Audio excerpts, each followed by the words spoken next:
Kocha wa klabu ya Benfica Jose Mourinho amesifia juhudi za Anton Gordon baada ya mchezo wa ligi ya mabingwa barani Ulaya uliopigwa kwenye dimba la St James Park usiku wa kuamkia Jumanne. Mourinho amempongeza mchezaji huyu wa Newcastle United aliyekuwa moto wa kuotea mbali, kitu ambacho kimeleta ufahari mkubwa kulingana na heshima ya Mourinho katika soka. Katika mchezo huo, Gordon alifungua ukurasa wa mabao na kuonyesha kiwango cha juu, akipachika bao la kwanza kabla ya kumpa pasi ya bao mchezaji mwenzake Harvey Barnes ambaye aliingia akitokea benchi na kufunga bao la pili. Newcastle walionekana kutawala mchezo huo, wakipata ushindi wa mabao 3-0 dhidi ya Benfica na kudhihirisha ubora wao kwenye michuano ya bara la Ulaya. Kwa mafanikio hayo, Anton Gordon ameweka historia mpya akiwa mchezaji wa kwanza wa Newcastle United kufunga mabao katika mechi 3 mfululizo za ligi ya mabingwa barani Ulaya. Ni rekodi inayompa hadhi mpya ndani ya klabu na kuthibitisha kuwa amepevuka kama mchezaji wa kiwango cha juu katika bara hilo.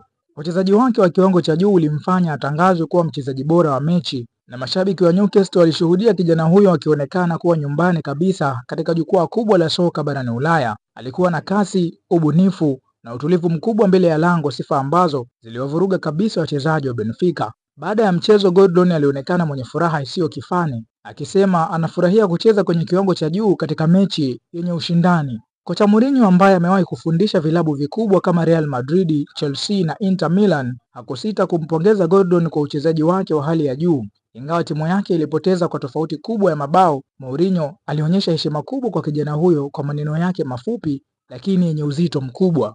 Ushindi huo umeipa Newcastle ari mpya katika kampeni zao za Ulaya, huku akiwa na matumaini ya kusonga mbele zaidi kwenye hatua ya mtoano.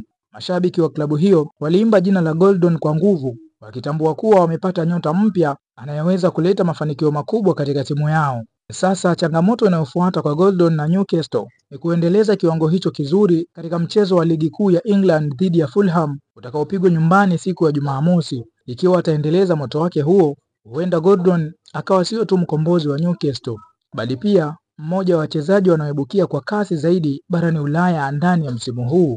Bakari Chimpanga, Doc Nation TV.